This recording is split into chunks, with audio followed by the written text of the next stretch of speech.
สวัสดีพี่น้องป้องปายเบิร์ดสุขุทุกคนมื้อนี้บ่พรพามาเบิ่งนี่ประเทศไทยเบิ่งเอาเด้อทุกคนนี่ขยะเนี่ยเขามาถิ่มร่วมกันเนาะนี่เขามาถิ่มให้รถมาเก็บมากวาดนี่คือความเป็นระเบียบของประเทศไทยที่เฮ็ดให้ถนนหนทางหรือบ้านเมืองเพิ่นนี่เริ่มสะอาดและก็พัฒนาขึ้นไวเนาะพ่อแม่พี่น้องนี่เห็นบ่นี่เอาเบิ่งเอาเด้อนี่เอาบ่ได้ถิ่มขยะทั่วทีปเด้อทุกคนนี่เห็นบ่นี่คือประเทศไทยเนาะนี่เบิ่งเอานี่บ้านเมืองเพิ่นนี่พัฒนาเท่าไรนี่พร้อมเพรียงเฮงหน้ากันนี่ยามถิ่มขยะก็เอามาถิ่มหม้องเดียวนี่แล้วก็มีรถมาเก็บนี่โอ้ยทุกคนเห็นบ่นี่ประเทศไทยเพิ่นเฮ็ดได้เนาะทุกคนเนาะป๊าตกบ่พรนี่เนาะตกใจแล้วก็แบบว่าอิจฉาแล้วก็ดีใจนำประชาชนคนไทยที่เฮ็ดได้การทำความสะอาดนี่เนาะนี่เอาเบิ่งเอานี่กองขยะเท่าภูเขานี่ทุกคนนี่โอ้เนาะยอมรับเนาะประเทศไทยเฮ็ดได้อีหลีเนาะ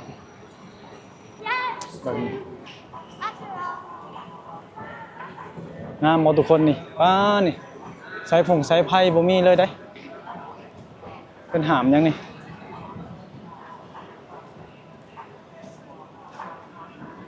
อุ้ยสุดยอดเลยทุกคนมันคือหยังเสายังนี่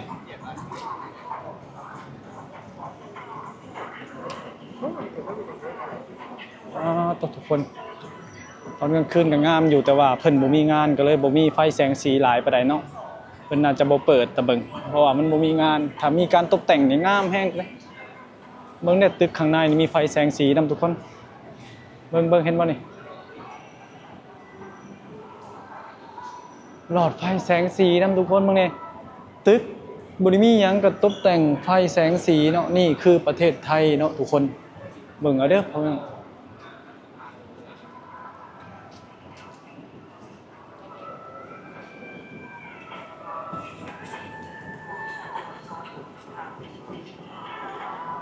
เห็นบ่นี่ทุกคนนี่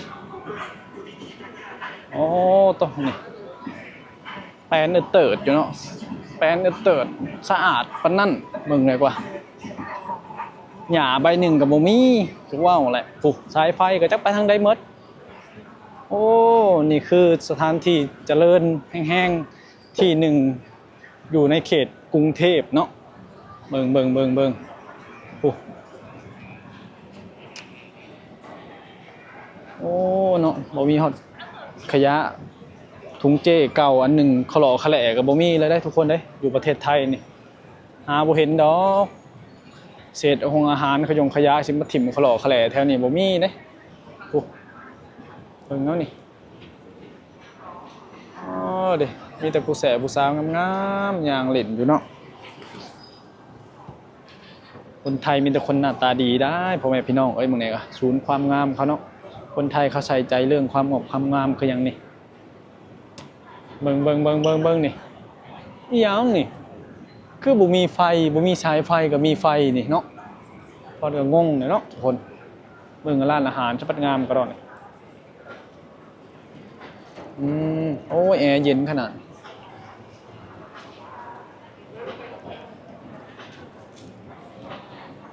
เห็นบ่ทุกคนนี่ประเทศไทยกลางคืนนี่ขนาดบ่มีการมีงานก็ซ้ำเอาบุญบ้านเฮาพุ่นละโอ้ตกเฮ็ดคักขนาดเนาะ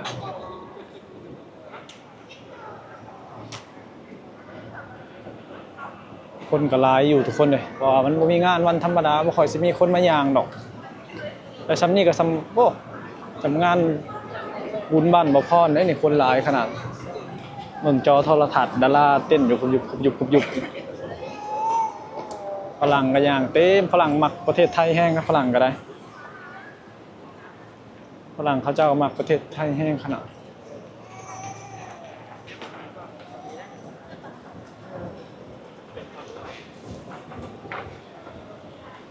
ร้านอย่างนี้ขายเบิดทุกอย่างเนาะมีเบิดทุกอย่าง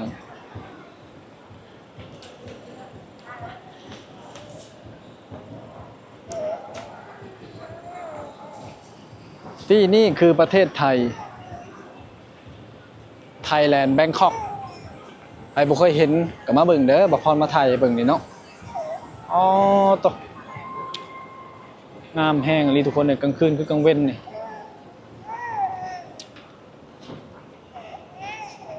มันก็พาลูกพายังมายางเล่นเย็นๆเนาะทุกคนว้าตกเมืองใดนี่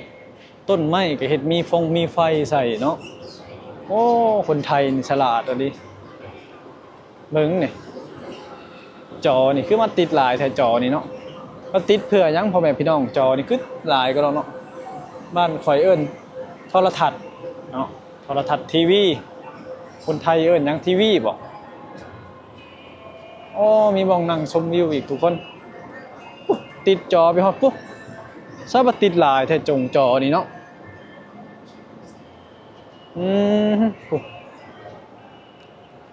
เบิ่งเด้อนี่เพิ่นมีป้ายยังนี่มาเบิ่งบ่พรพามาเบิ่งห้ามเข้าและห้ามจอดฝ่าฝืนล็อกล้อปรับ500 บาทเพิ่นบ่ให้เอารถใหญ่รถจักรมาจอดอยู่นี่เนาะทุกคนมาเบิ่งยังประกาศยังอีกแล้วนี่โอ้บ่นั่งบ่คนนั่งเล่นนี่ทุกคนวัยรุ่นไทยเขาก็มักมานั่งเล่นอยู่นี่เป็นบันดอกบันไดที่เขาเจ้ามานั่งเล่นเหมือนนี้ไว้ทุกคนเอ้ยนี่สยามนี่เขาว่าถ้าเป็นวันเสาร์วันอาทิตย์คนหลายทุกคนเลยถ้าเขาจัดงานนี่คนแน่นตึมเลยแถวนี้เบิ่งเนี่ยฮะเนาะป้าโตจอเต็มอยู่ดาราเต้นอยู่คึบๆอยู่น่ะแบบนี้ก็มีเนาะมันคืนได้คำมันงามในประเทศไทยนี่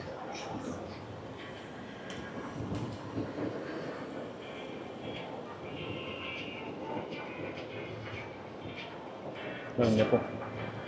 เบิ่งตึกขนาดตบแต่งนะพวกป้าตกจ้าบัดขักก็เรามองในจอนะทุกคนเต้นคึบดูในจอประเทศไทยกลางคืนมองเลยนะถือว่าเด็กแล้วคนก็เริ่มบ่มีแล้วทุกคนเลย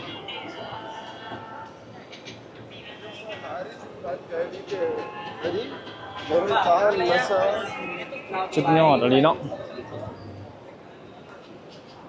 ต้นไม้มาเนี่ยประเทศไทยเขาต้องแบบโหคิดโหสร้างนี่ดีอะไรได้พวกในร้านอาหารก็มีจอเท่าทีวีใหญ่ๆให้บอกทุกคนนี่เขาเอามาเห็ดอย่างนี้มาโซ่ให้คนเขาล้านมาเนี่ยจอใหญ่ๆนี่ที่ลึกเนาะนี่ข้างบนก็อีกอย่างนี่เต้นอยู่คุบคับอยู่โปรโมทอยู่ทุนทันอยู่เนาะตัว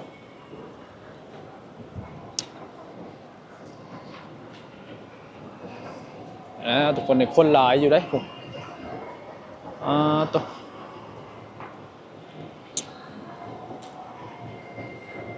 มาเลยทุกคนเอ้ยเบิ่งหัวพรเขานั่งถ่ายคักกว่าทุกคนที่นี่คือประเทศไทยผู้ใดบ่เคยเห็นเด้อมาเบิ่งเด้อเหล้าแดงเหล้าขาวก็มาเบิ่งได้ผู้เฒ่าโคงูบ่เคยเห็นประเทศไทยนี่มันสุดยอดจริงๆ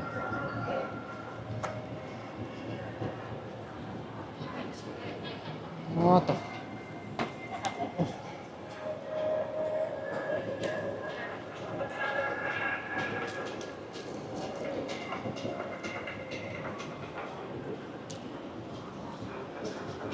ฝรั่งเขาก็ถ่ายเพราะฝรั่งเนาะฝรั่งเขาก็ตื่นเต้นได้มาเห็นประเทศไทยเนาะโอ้ฝรั่งตื่นเต้นได้เห็นประเทศไทยก็มีเนาะ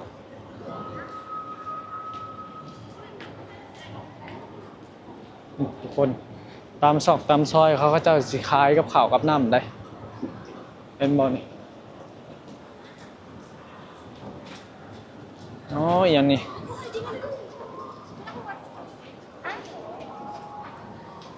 โอ้น้ำดับเพลิงโอ้เขาเต็มพร้อมไว้เบิดเนาะเอาพรจับมันใช่มันออกป่ะนี่เอาชิบจับพรเขาขุบบ่นี่คนห้ามสูบบุหรี่และบุหรี่ไฟฟ้าโอ้ประเทศไทยเป็นห้ามสูบบุหรี่อีกเนาะปั๊บผ่าพื้นปั๊บ5,000แล้วถ้าสูบบริเวณนี้เนาะแน่นอนอะไรวะทุกคนเอ้ย ตก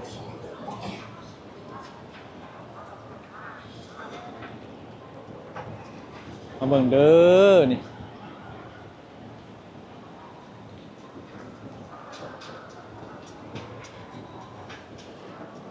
มาเบิ่งเอาเด้อทุกคนเด้อนี่พรจะถ่ายวนไปวนมาให้เบิ่งคักๆนี่ป้าต้นบักงามคักแท้เบิ่งนี่ต้นหยังนะเขาเรียกต้นหยังนะทุกคนนี่บ้านบ่พรเอิ้นบักอินทรีหมากหยังนี่มันกินเป็นได้หมากอันนี้หมากยาวๆเป็นเบ็ดมันค้ำแฉบนี่ใบแหลบๆเบ็ดมันแฉบได้โอ้กระถางยางจะมันหนาคักแท้นี่สุดยอดว่ะทุกคนนี่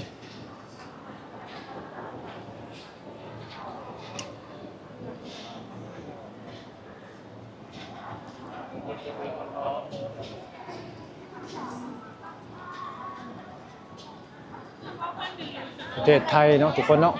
มีแต่บ่อแบ่งยังนี่มีแต่บ่อแบ่งแต่บ่มีใช้ไฟประเทศใช้ไฟบ่มีเนาะมีแต่บ่อแบ่งไฟฟ้าใช้ไฟไปอยู่ไสหมดนี่